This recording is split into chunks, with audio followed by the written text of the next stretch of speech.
and welcome to another episode of A Man's Girl USA. I have so much to tell you. First, do you remember when they made us wear masks? Well, this is the one I used to wear on planes, everywhere, because this should have happened a long time ago. And I know what you guys are thinking. Well, it's not like they're publicly funded.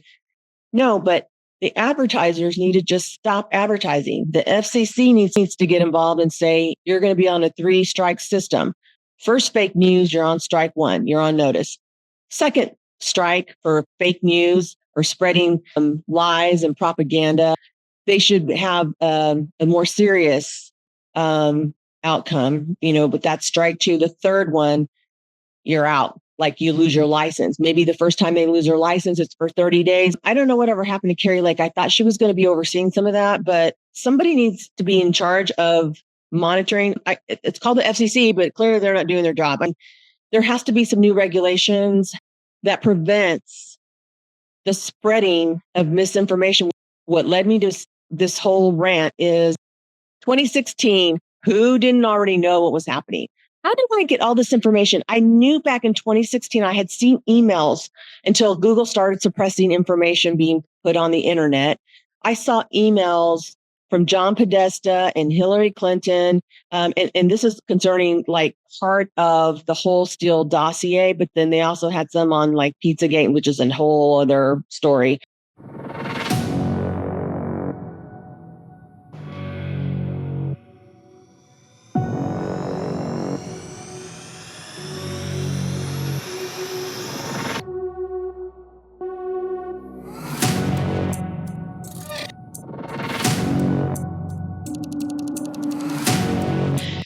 I was called a conspiracy theorist. They were like, you can't say things like that. It's not. I'm like, no, I'm telling you, I saw there was emails between her and John Podesta. He was involved.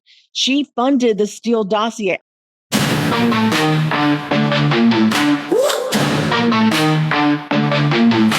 am waiting for Tulsi Gabbard to come out and say that. She hasn't said it yet. But today was the first time when I saw her on Fox that she actually mentioned Hillary Clinton.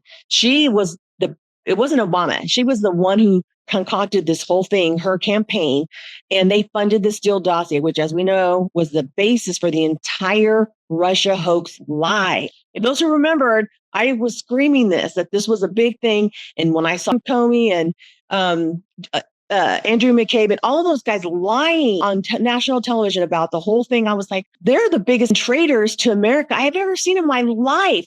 It's sad to think that the truth is being made out to be a lie by the left, but the left accepted with little to no proof all of the lies that were spewed out by the Obama administration, by Hillary Clinton, by all of those evildoers wanting to destroy America for the one world government. And that's another story. I'm not a conspiracy theorist. I'm a realist. So you guys know this. If you watch my show, you know what I'm about. It's all about the truth, and it's finally coming out. And that's my rant. I have more to say, but I'm going to save that for another time because I want to introduce you to my guest. He has a 20-year career in journalism with a few years as a teacher. He's the former editor of conservative site Headline USA. He has been published on well-known sites like Zero Hedge, The Daily Caller, and The Washington Times. I love that. Ladies and gents, Ben Sellers. Hey, Ben. Hi, everyone. How you doing? Good to be here. So I left out a couple of things. First of all, thank you so much for taking the time to join us. I have been looking forward to this conversation since we booked it a few weeks ago. I'm very excited that I can't. Is there a party? What? No. I want to know a little bit about you. Tell me a little bit about yourself, in addition to what I had mentioned.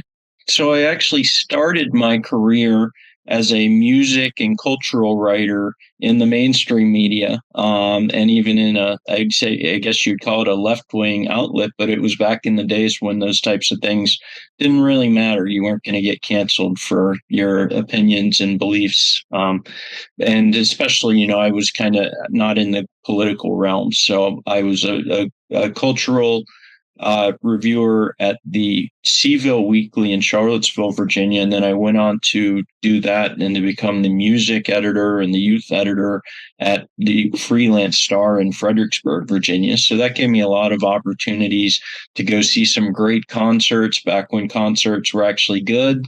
And to do a lot of stuff, with Fredericksburg just being an hour from DC and an hour from Richmond, there were all kinds of great shows in Washington, D.C. and Richmond that I got to take advantage of, go see a lot of for free and get some good tickets. And then after the sort of the Great Recession hit and then the newsroom started downsizing, I got into teaching. And so I was an English and journalism teacher at a number of schools, including spending a year on the Louisiana Bayou in Lafourche Parish, Louisiana. And so I kind of cultivated, I had already had a love of Cajun cooking and Cajun music and New Orleans jazz and all that stuff, but I got to kind of take in all of those different flavors and sounds and sights.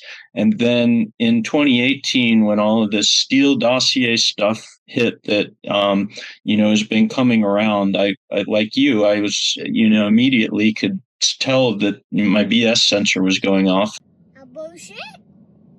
A bullshit? A bullshit?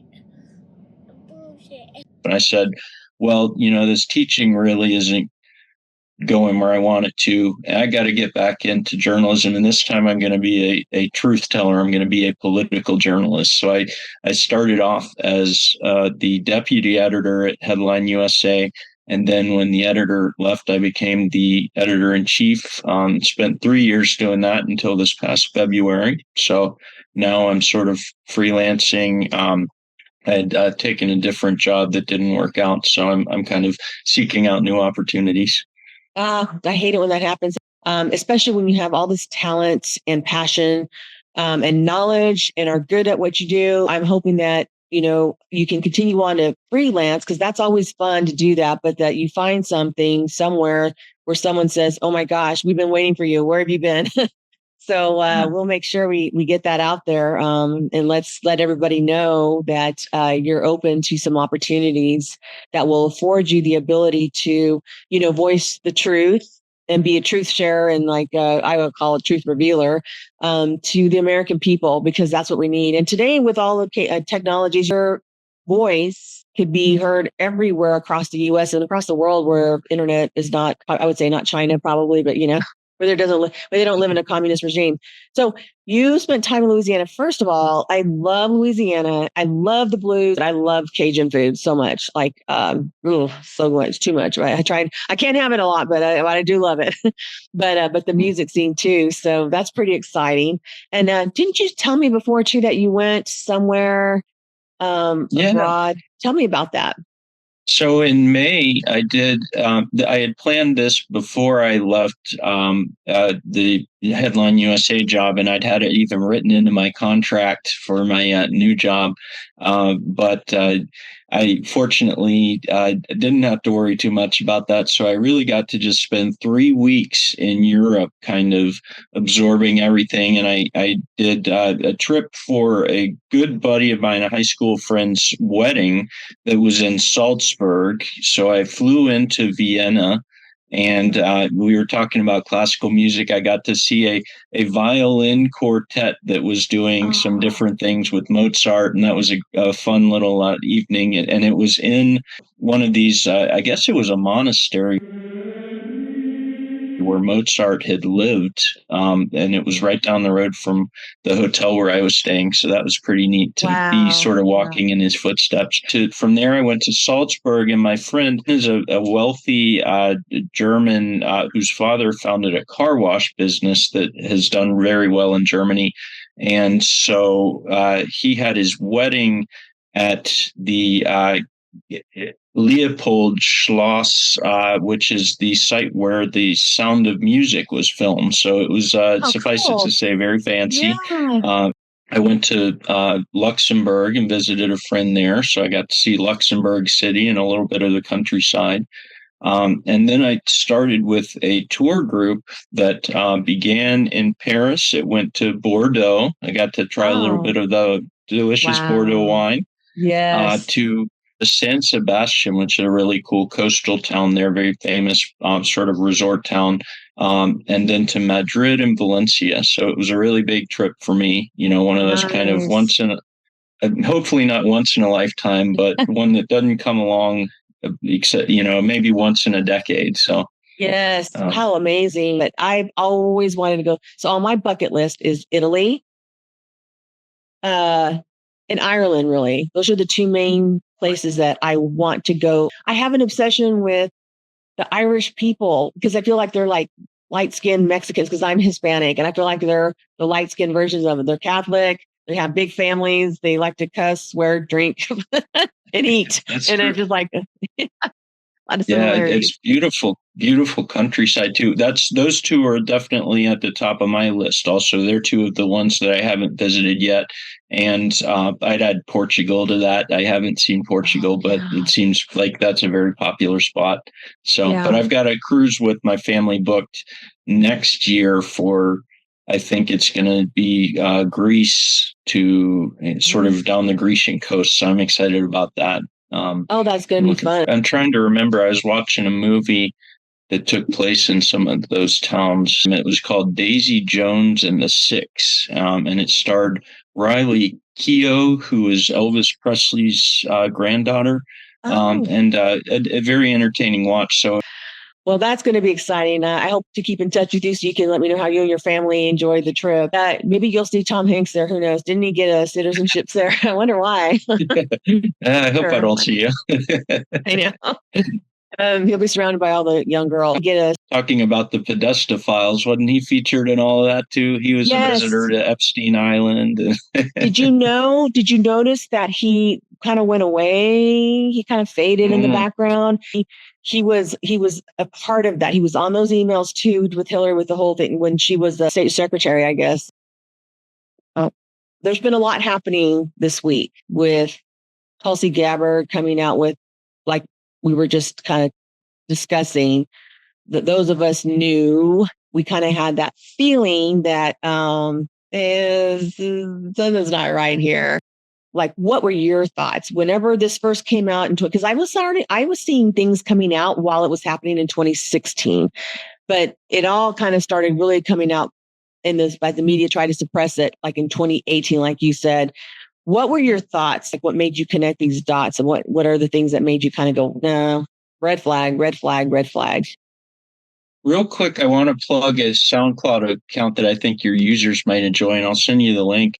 It's Albert X. Jones, and one of his songs for bluegrass fans is a song called Deep State Pizza Party that kind of gets into a lot of that QAnon stuff and some of those Podesta emails that WikiLeaks leaked, and has a kind of some fun lyrics. So that might be enjoyable. And there's some other fun songs that kind of have a conservative bent to them.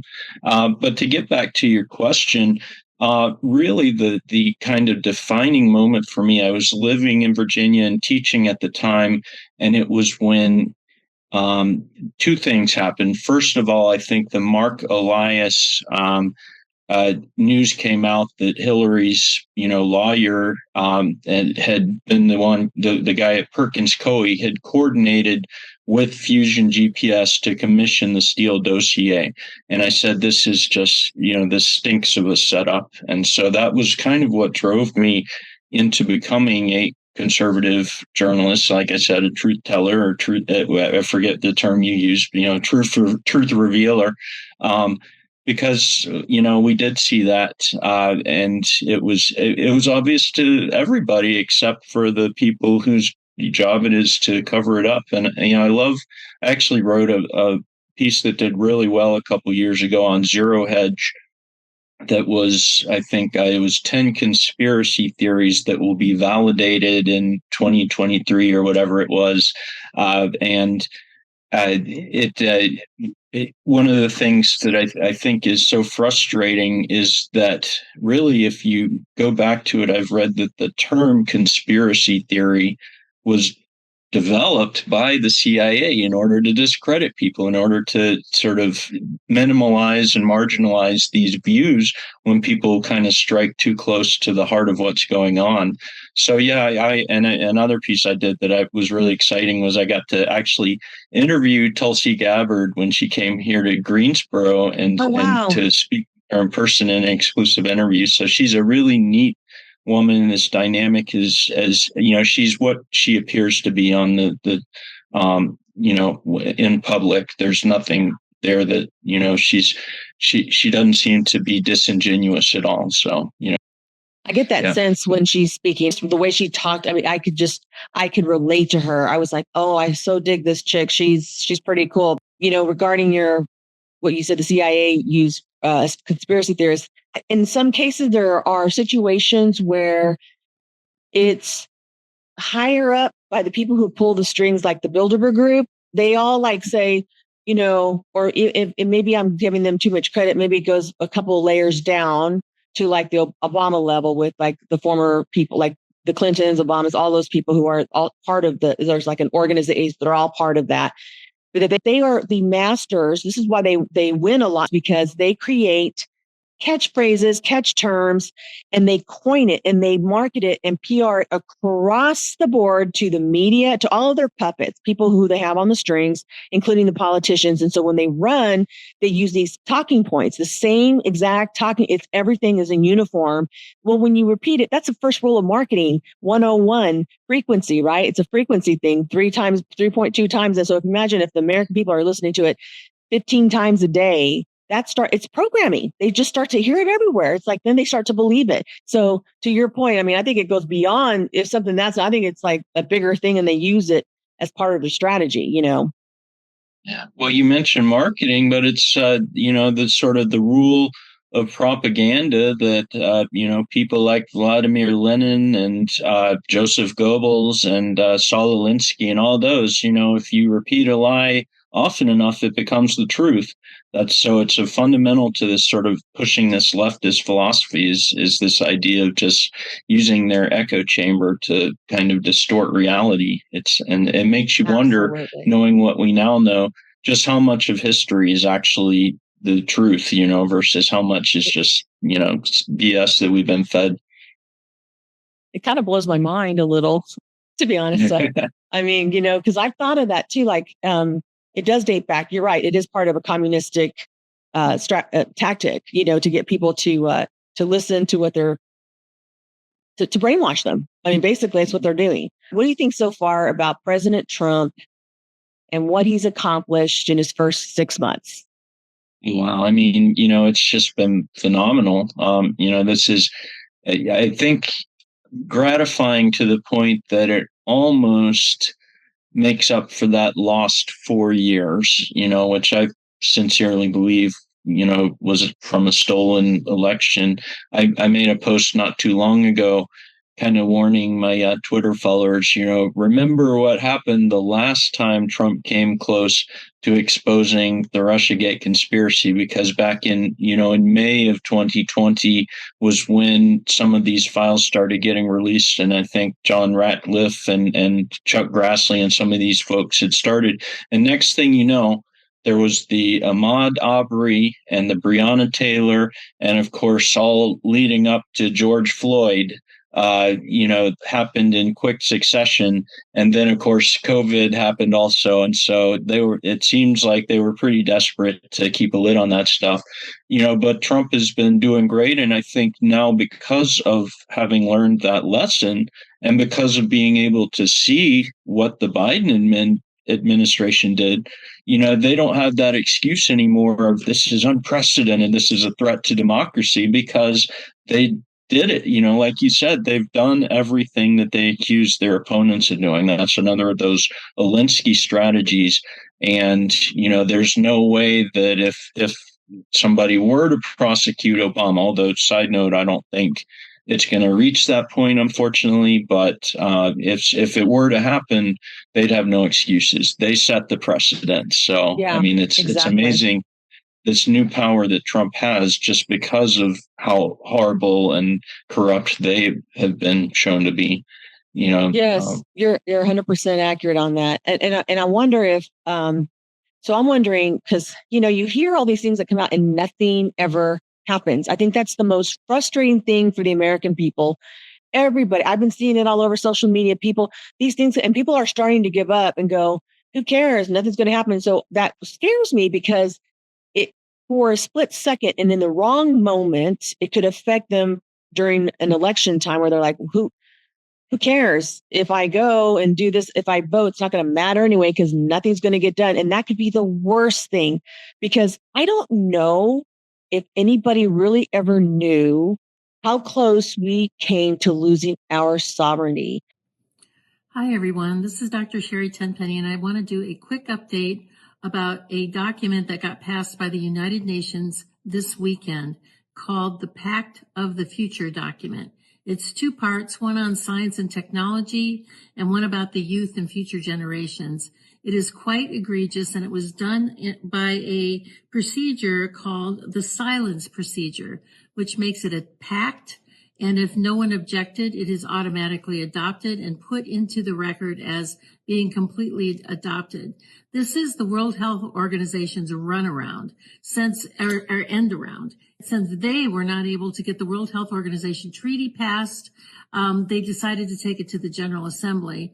And it is even more egregious than what the World Health Organization was wanting to get passed. Let me just read you something really quickly about what is inside of this pact that is now being accepted by 193 nations around the world and equally open-armed accepted by our current administration. It says that this is the power structure, fully digital and maximized for the control of the masses. Everyone will be expected to have a biometric digital ID that marks them not just as citizens of an individual country, but as a global citizen. So anytime you hear global citizen or anytime you hear sustainability, think that this is an egregious thing that's happening at the level of the World Health Organization and the United Nations. Anyone that has a dissonant opinion will be labeled as misinformation, disinformation, or malinformation and memory hold. Perpetrators for unapproved information will be fact-checked and punished by the system, which will be operated and enforced by artificial intelligence. Punishments will include being locked out of one's bank account, being unable to make certain purchases, unable to get on an airplane, on a subway, drive on public roads. This is the future, according to the world's self-appointed overlords at the United Nations.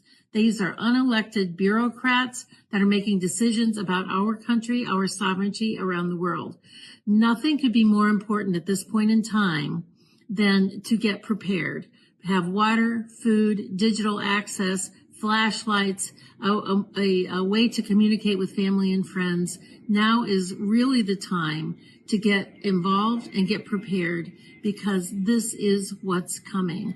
Our Congress is sitting on its hands. There was a press conference on the 17th about this, and no further action has been taken. So it's up to us to mobilize and to go forward, particularly with your local sheriffs, to get your constitutional sheriffs to say, this isn't going to be allowed in my county. Thank you very much. Take action. We've been talking about the onset of one world order, one world government, one world religion, one world money for a long time. Well, it's no longer coming. It's here. I have a video where they're talking. Congress came out before the press in front of the White House before the election. I want to say it was like October. And they were talking about how the WHO, a couple of organizations that were talking about President Biden signing off on giving up basically our sovereignty. It was all, I'm sure, relative to the whole COVID thing, because they're using that as a guise, right? As an excuse to like bring the one world government. There's a reason they almost killed Trump. It goes beyond what people think. It's not just that they didn't want him to be president. It's the why. People are like, dig deeper. If you dig deeper, you'll find that they want a one world government. We are like the last free world, like the last free nation in the free world. So that would have been a big deal. It would have been a big to do. It was scary and nobody knew. And I'm like sitting here going, I felt like I was hearing like war alarms going off, like the end of the world going. And I'm like, why isn't anybody else doing anything? And I just, all I could do, Ben, is pray. I had to like stop because I was really like going, oh my gosh, what's happening? And I had to pray. And it just so happened that the election happened before any of that could happen, especially now with the auto pin and all that we know that he did with that. He could have easily signed off on that, or somebody could have done it for him. That's why Charles Schwab then stepped down, because all of this work that they've been doing the last, since 2016, leading up to when he got elected, when the election was stolen, I'm saying it, I don't care, when Biden was placed into office, then that was going to be their finish line. It's funny to me that people like, what's his name, Bernie Sanders, is always talking about the oligarchs. I'm like, they're your friends, the Democrats that are at the helm of the Bilderberg Group and everything that are wanting this one world government. It's like they want control and all the little people below, and they just get to do whatever and run whatever and have all this money. And the rest of us would be just like in those sci-fi movies that you see, eating out of trash cans. And that's what I saw happening in the future. And tell me if I'm nuts. It's okay if you wouldn't be the first person, but tell me how much sense this makes to you, what I'm saying. Absolutely. Headline USA, we did a lot of writing about the World Economic Forum and Klaus Schwab and some of this. What's really scary is one thing that Trump has yet to do, and it's a job that's going to be more beyond him, is the real estate market. You have these companies like BlackRock, and side note, I actually suggested that BlackRock was behind the Trump Butler incident because I think that they were very panicked about his pulling out of the Ukraine war. They want to control the food supply, but it's, all of our basic needs, food, housing, a shelter. And, you hear them talk even every now and then about trying to take over the water supply. I think there was it went viral not too long ago when they had one of those WEF forums where they were exploring that idea. Well, because COVID didn't work, what can we do next, to get people into compliance? And they said, well, if we control their water, then that's going to have to bring them to their knees. You know what the test for that was, don't you? Remind me. The test I think for Hawaii. I think the fires in Hawaii. Oh yeah, that's Lahaina. Look at everything that they want control of. They did test runs. That's what COVID was. And that's why you named it. It was the World Economic Forum and the WHO who were wanting, and the WHO was involved with this conversation for us to lose our sovereignty, all in the name of health and keeping everybody under one, that's what they use as an excuse. But I really think that when these big companies like this that own everything just about, and they're owners, they're all part of the rich oligarchs that are not Republicans, they're Democrats. Most of them are liberals. They do test runs. I really think this. Absolutely. I agree with all of that. And in fact, I think Biden, if memory serves, did sign that quote unquote treaty with the World Health Organization that would give them the authority to do whatever they wanted in the event of a pandemic, to implement the rules because, U.S. politicians are too afraid to implement any kind of rules. And especially after that, I think probably 80% of people would be like, hell no, I'm not doing that again. So, using that sort of outside organization to do that. Fortunately, only Congress has the authority to ratify a treaty. So it's unenforceable unless another radical leftist gets back to office, in which case they'll, declare a emergency and do whatever they need to in order to compel compliance. So, yeah, and that's why I think they're trying so hard. Like you have two Republicans that have just left office. Now they're coming after the areas where the GOP where the Republicans have majority. And so they don't want that. Obviously, they're trying to stop that. If you're referring to what I think you are, Tom Tillis leaving is a good thing for America. No, he was a good thing. Yes. There was somebody else that left shortly after him, though. He just got into office, too, like not too long ago. And I can't remember who it was. All I see is Republican leaving office out of nowhere. And I'm like, okay, who got to you? Who got to you? Right. Either they threatened your life, they have incriminating photos, they have some kind of incriminating evidence, or they're paying you. It's going to be one of those things. There's only been a few of those examples, and folks who I think kind of forced the House majority to dwindle a little bit, where they've only got like 3 now. So, hopefully things will go right next year. And I think with the current trajectory that Trump could be one of those rare exceptions where the incumbent gains seats unless they pull another pandemic or pull whatever they have that they're plotting. It's almost like they're being too quiet. It's like the left right now seems a little bit too incompetent based off of what we know. I don't think Hunter Biden and Jasmine Crockett are not their best options. They've still got their well-heeled financiers who are pulling the strings. So I think you're right. I think somebody told Jasmine Crockett to be quiet. They said, shut up and sit down for just a minute. Okay. They're kind of distancing themselves from that right now. But you're right. They're being quiet, but that's because they're in the work for something. Here's what I think. The Republicans fail usually. We all came together for the election. I mean, we fought hard. I'm going to say it again. Elon Musk, I love you. I love you, Elon. I do, because you gave us this platform to which we can tell the truth. And people started seeing it. People started seeing things. I saw things changing. Things were moving.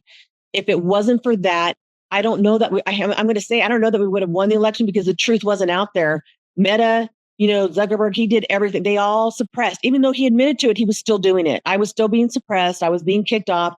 All of the platforms. In LinkedIn, they're usually, Susie, come lately. They're always late to the party. They started doing that to me. They're starting to suppress me now on LinkedIn. I used to get 100,000 views and now I get like 5,000.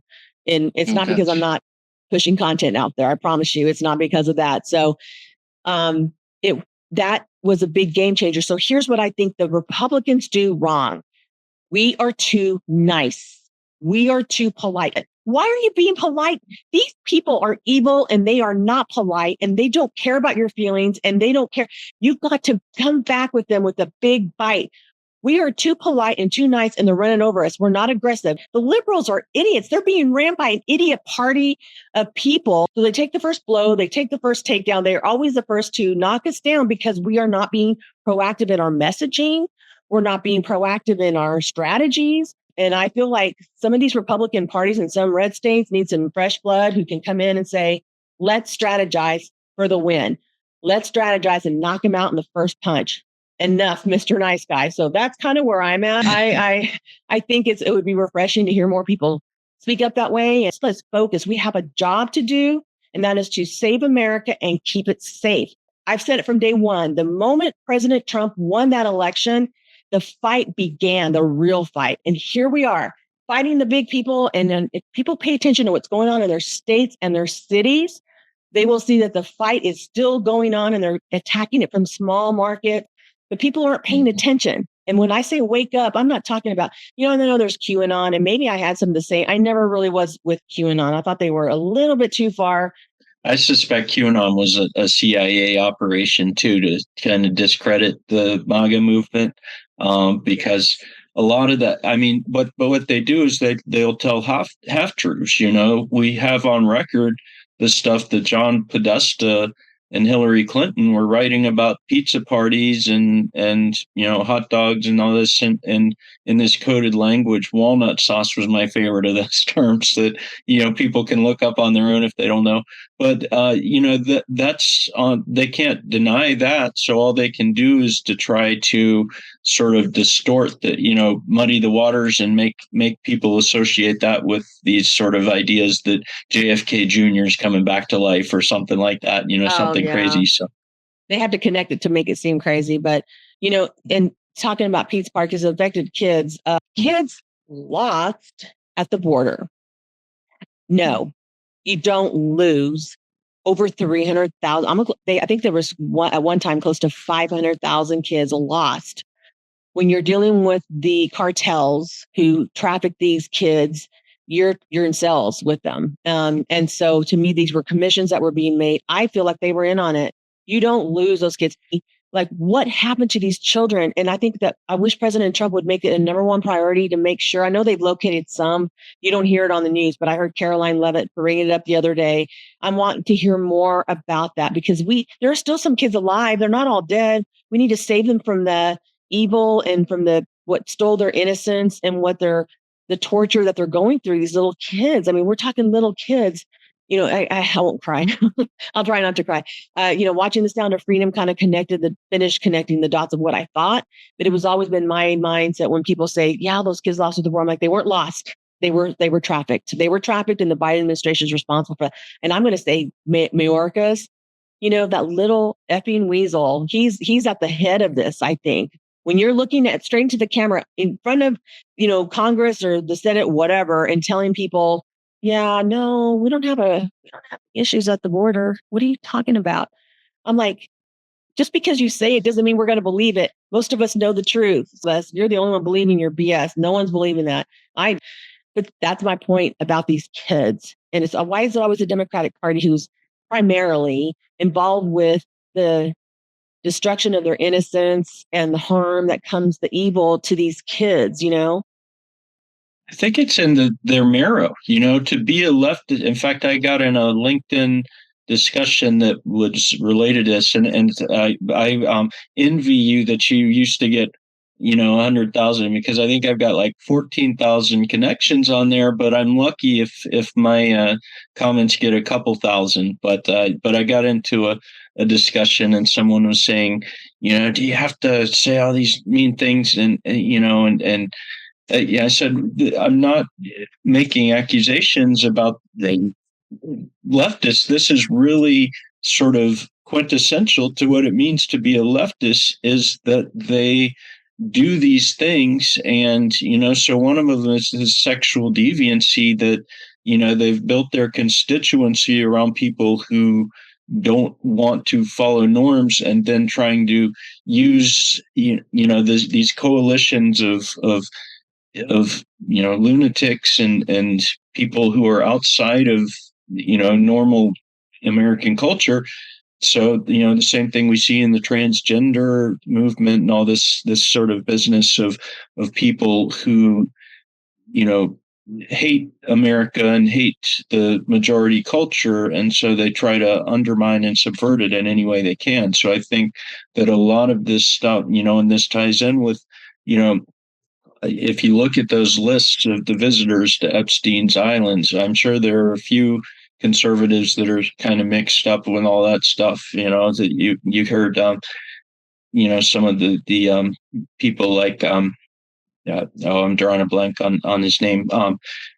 But, some of this talk about, these cocaine orgies in Congress, but it seems like an awful lot of those are the Democrats, and either it's because they lack any sort of moral core, any moral fiber, or they're being blackmailed, one or the other. You're right. They got led there. They got led to slaughter when then the photos come out, but there were more Hollywood libs and in the entertainment industry that were there than anybody. And it's kind of sad. I even saw Gwen Stefani on that list, and I'm like, why would she go? Listen, I'm gonna say, the Democrats, posting everywhere, the idiot libtards that, they're just, some of these people posting stuff like with Donald Trump, and I'm like, you're an idiot. Do you understand that they were business back in the 80s and 90s? They just into New York. Big people who had name and business, they associated. You really don't see any of him older. You could tell when he just cut the ties with him and quit and disassociated himself. But I've always said anybody can have a photo with someone that, hey, let's take a photo, before the truth started coming out in the rumors. And then he understood, hey, this guy's not a good guy. But it's who flew to the island, because from what I understand, the island is where these girls were abused. That's where you got flown. To me, if you're on the list, if you're on that flight log list to Lolita Island on the Lolita Express, you're guilty.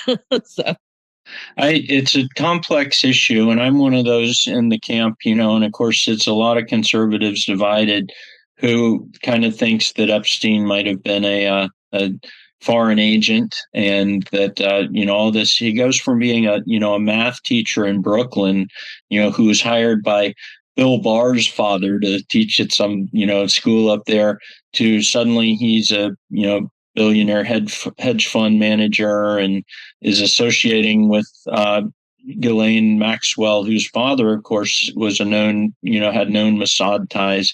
So there's just a few too many dots, and it makes an awful lot of sense. And unfortunately, when you put it in the context of, well, Elon kind of hinted at that, in July, and then all of a sudden Trump's bombing Iran and is kind of doing the bidding of Israel.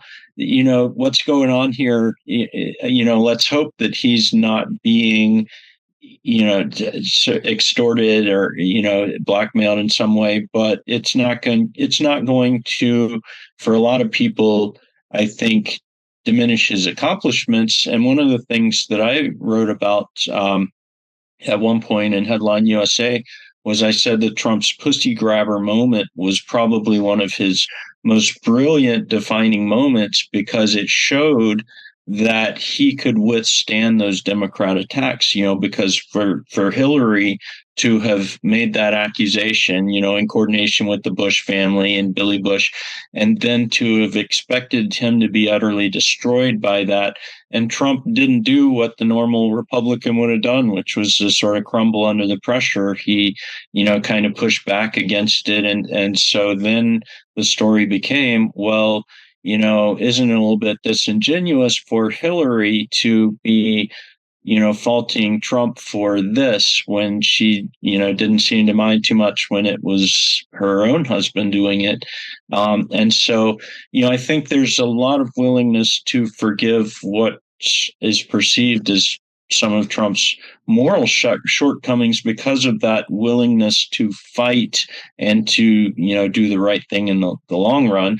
And, I certainly, whatever his association with Epstein might have been, I think that the public would forgive that a lot more. But what would be a harder pill to swallow is if he's sort of beholden to another foreign power, just being blackmailed. I'd rather the truth just came out. So absolutely, I don't give a crap about guy locker room talk. I don't care about them. Boys will be boys.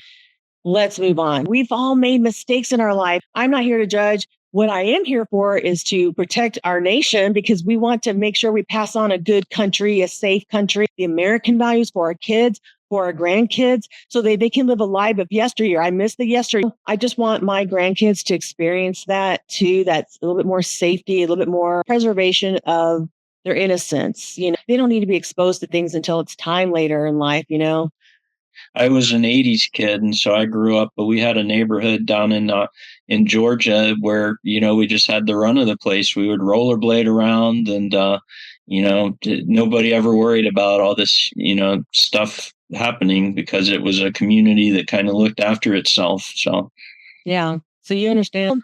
Listen, I know we've taken up a lot of your time here. I have enjoyed this conversation so much. Tucker Carlson, you need to call this guy. You need to call Ben. I had a conversation with Tucker once, and again, we talked about Tulsi, and he's another one who's the real deal. So, yeah, yes. I definitely put in an application there, but I think he's, probably a tough. There's probably a lot of people who would love to work for him. So, but yeah, but hopefully he has a good eye for authenticity, and he would be someone that he would, be entertain the opportunity maybe.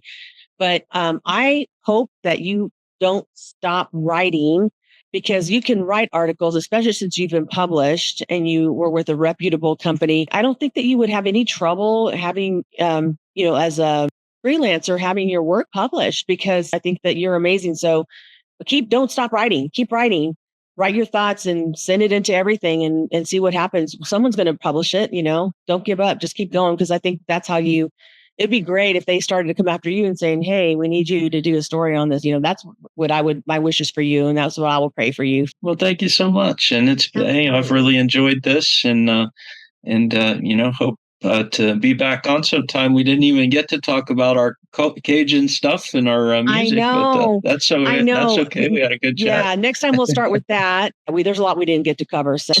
Yeah, after Labor Day is when the whiskey comes out. It's brown liquor after Labor Day. So, I maybe I'll know. start working on some cocktails. Yeah, there you go. That would be great. You can pass me the recipe. We could have them while we do our little Sounds good. conversation. Sounds Sounds good. great, Ben. Thank you so much. I appreciate you. Okay.